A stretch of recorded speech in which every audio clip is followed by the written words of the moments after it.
പിശാശ് എവിടെന്നാ വന്നേ? ദൈവത്തിന്ന്. ശരി, ഈ ലോകത്ത് തിന്മയുണ്ടോ? ഉണ്ട്. എല്ലായിടത്തും തിന്മയുണ്ട്. ദൈവമാണ് ഇതൊക്കെ സൃഷ്ടിച്ചിരിക്കുന്നത്, അല്ലേ? അതെ. അപ്പോ തിന്മയെ സൃഷ്ടിച്ചതാരാ?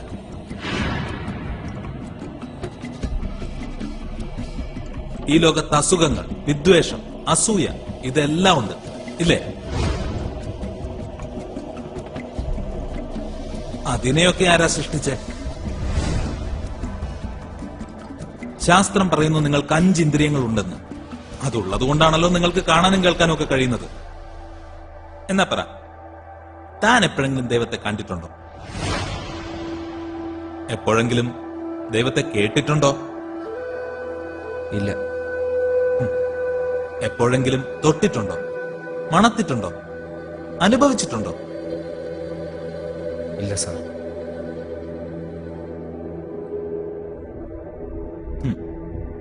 എന്നിട്ടും നീ വിശ്വസിക്കുന്നു? അതെ. Then, according to the empirical, stable, demonstrable protocol, ശാസ്ത്രം പറയുന്നു നിന്റെ ദൈവം എക്സിസ്റ്റ് ചെയ്യുന്നില്ലെന്ന്.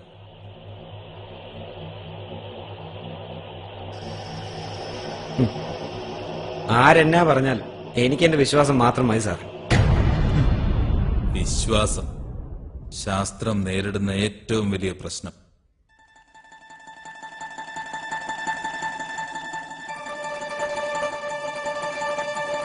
സാർ, യെസ്, ഞാൻ ഒരു കാര്യം ചോദിച്ചോട്ടെ. ഈ ചൂടെന്ന് പറയുന്ന അവസ്ഥ ശരിക്കും ഉണ്ടോ?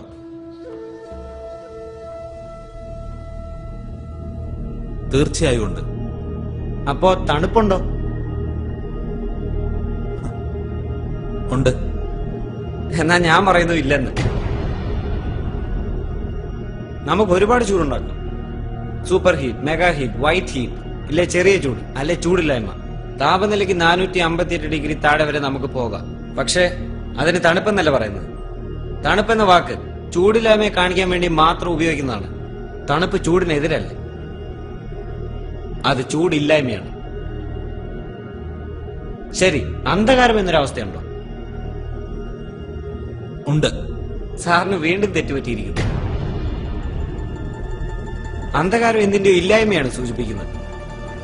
പ്രകാശം പലതരത്തിലുണ്ട്. ചെറിയ പ്രകാശം, മങ്ങിയ പ്രകാശം, സാധാരണ പ്രകാശം, കടുത്ത പ്രകാശം, മിന്നി പറയുന്ന പ്രകാശം, അങ്ങനെ പല തരത്തിൽ. പക്ഷെ സ്ഥിരമായ പ്രകാശമില്ലെങ്കിൽ അതൊന്നുമില്ലായ്മയാണ്. അതിനെയാണ് അന്ധകാരം എന്ന് പറയുന്നത്. അപ്പൊ ശരിക്കും പറഞ്ഞാൽ അന്ധകാരം എന്നൊന്നില്ല. ഉണ്ടായിരുന്നെങ്കിൽ പ്രകാശത്തെ കൂടുതൽ പ്രകാശിപ്പിക്കുന്ന പോലെ അന്ധകാരത്തെ കൂടുതൽ ഇരുട്ടിപ്പിക്കാമായിരുന്നു. പക്ഷേ അത് സാധ്യമല്ല. So what is your point? നീ എന്താ പറഞ്ഞു വരുന്നത്? ഞാൻ പറയാൻ ഉദ്ദേശിച്ച ഒരു ചെറിയ കാര്യമുള്ളൂ സാറേ. സാർ ഇത്രയും നേരം പറഞ്ഞത് മൊത്തം മണ്ടത്തരം. സൈലൻസ്. ശരിയാ, മണ്ടത്തരവാ. തെളിയിക്കാവോ? ദൈവത്തെ അളക്കാൻ കഴിയുന്ന എന്തോ ഒന്നായിട്ടാണ് സാറ് കാണുന്നത്. പക്ഷെ അത് അനന്തമാണ്. നമ്മളെ കൊണ്ടൊന്നും അളക്കാൻ സാധിക്കില്ല. ശാസ്ത്രത്തിന് ഒരു ചിന്തയും വിശദീകരിക്കാനും ആവില്ല.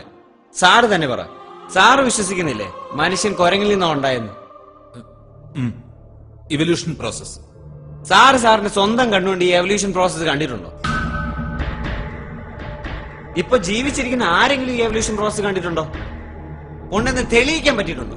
അപ്പൊ പിന്നെ സാറ് പഠിപ്പിക്കുന്നത് സാറിന്റെ വെറും തോന്നലുകളല്ലേ, തെളിയിക്കപ്പെടാത്ത കള്ളത്തരങ്ങളല്ലേ? ഈ ക്ലാസ്സിൽ ഇരിക്കുന്ന ആരെങ്കിലും ഈ സാറിന്റെ ബുദ്ധി കണ്ടിട്ടുണ്ടോ? ആരെങ്കിലും സാറിന്റെ ചിന്തകളെ കേട്ടിട്ടുണ്ടോ? തൊട്ടിട്ടുണ്ടോ?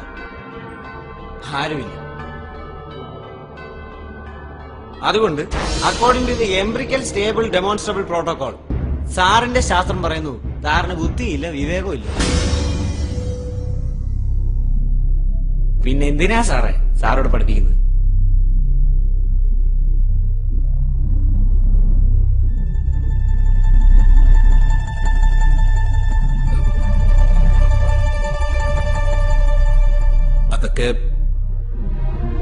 വിശ്വാസത്തിന്റെ പുറത്ത് കാണണ്ടേ? അതാണ് സാറ് വിശ്വാസം. അത്രയുമേ ഞാനും പറഞ്ഞു. സാറിന് തലച്ചോറുണ്ട് വിശ്വസിക്കുന്നതുകൊണ്ടാണ് ഞങ്ങൾ ഇത്രയും പേര് ഇവിടെ ഇരിക്കുന്നത്. അതുപോലെ തന്നെ ദൈവവും ദൈവവിശ്വാസവും. ദൈവത്തെ മനുഷ്യനെ ഒന്നിപ്പിക്കുന്ന ഏക ഘടകം വിശ്വാസം, ഫെയ്ത്ത്. ഞാനും ഇവരും ഞങ്ങളുടെ മാതാപിതാക്കളും എല്ലാം ജീവിക്കുന്നതിനുള്ള ഏക കാരണം മുകളിൽ ആരോ ഉണ്ടെന്നും എപ്പോഴും കൂടെ കാണുമെന്നുള്ള ഉറപ്പ്. സ്നേഹം അങ്ങോട്ട് മാത്രം നൽകാൻ പറഞ്ഞവൻ സാറിന് ഇങ്ങനെ ചിന്തിക്കാനുള്ള കഴിവ് തന്ന ഈശ്വരൻ. അതുകൊണ്ട് ഞാൻ 5 മിനിറ്റ് ലേറ്റ് ആയെന്ന് പറഞ്ഞ് പുള്ളിക്കാരനെ ഇല്ലാതാക്കല്ലേ സാർ.